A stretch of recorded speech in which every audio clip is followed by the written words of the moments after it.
Bonjour et bienvenue à tous dans le flash de 10h. Merci de suivre RTI 1. Les membres fondateurs du RHDP, parti unifié, se sont rencontrés hier jeudi. Ils préparent les élections locales à venir et aussi l'accueil du président du parti, le président Alassane Ouattara. Le RHDP a réaffirmé au cours de cette rencontre son idéal de paix. Les vacances scolaires touchent bientôt à leur fin. Les activités des centres de loisirs se terminent aussi.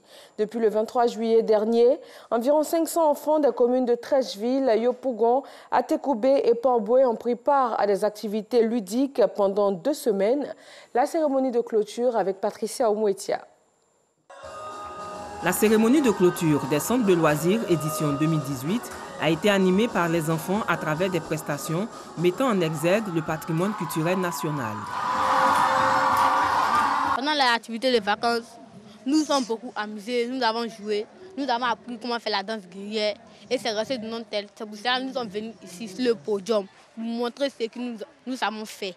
Environ 500 enfants de 5 à 13 ans des 4 communes d'Abidjan, Port-Boué, Treichville, Atekoubé et Yopougon ont bénéficié pendant 2 semaines de sorties, de visites des lieux de détente et de mémoire, ainsi que des parcs d'attractions. Le bilan est vraiment satisfaisant. Les perspectives que nous recherchons, c'est que cela puisse s'étendre même sur toute l'étendue du territoire national. Nous pensons que si les mairies nous appuient, si des âmes généreuses, comme je le disais, nous apportent un appui, on peut en faire 10, 20 et nous retrouver en un lieu où tous ces représentants pourraient venir pour que nous célébrions les enfants. Les enfants se sont donnés à cœur joie dans une ambiance festive. Représentant le ministre du Tourisme, Frédéric Kouassi a procédé à la clôture de l'édition 2018 des activités des centres de loisirs. L'événement de ce jour illustre les nombreuses actions par lesquelles le gouvernement de Côte d'Ivoire, à travers le ministre du Tourisme et des Loisirs, entend contribuer à l'épanouissement et au bien-être des populations, mais plus particulièrement aux jeunes et aux moins jeunes. Plus de 3000 moniteurs et encadreurs ont suivi les enfants 2 semaines durant. Selon eux, ils ont fait preuve de rigueur et d'engagement dans la réalisation de leur mission, la socialisation des enfants à travers le divertissement.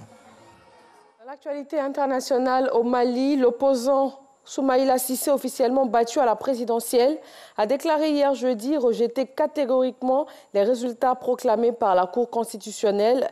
Il dit ne pas reconnaître le président élu, le chef de l'État sortant, Ibrahim Boubacar Keïta. 4 personnes ont été tuées hier à Kasumbalesa, ville frontalière entre la République démocratique du Congo et la Zambie. En marge de ces troubles, des chauffeurs routiers étrangers attendent de passer en Zambie. Ils ont été braqués par des manifestants qui leur ont extorqué de l'argent.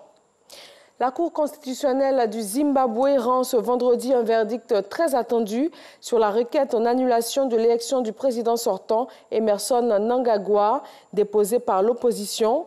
L'opposition accuse le gouvernement de fraude et de manipulation. La plus haute instance judiciaire du pays peut alors exiger un recomptage des voix ou même ordonner un nouveau scrutin.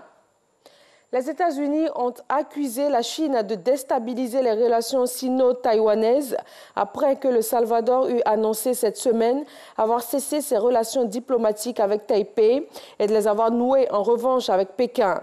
Les États-Unis vont continuer à s'opposer à la déstabilisation par la Chine des relations sino-taïwanaises et à son ingérence politique dans l'hémisphère occidental, selon la Maison-Blanche. Et c'est tout pour ce Flash Info. Très bon vendredi à tous et à tout à l'heure pour le journal de 13h.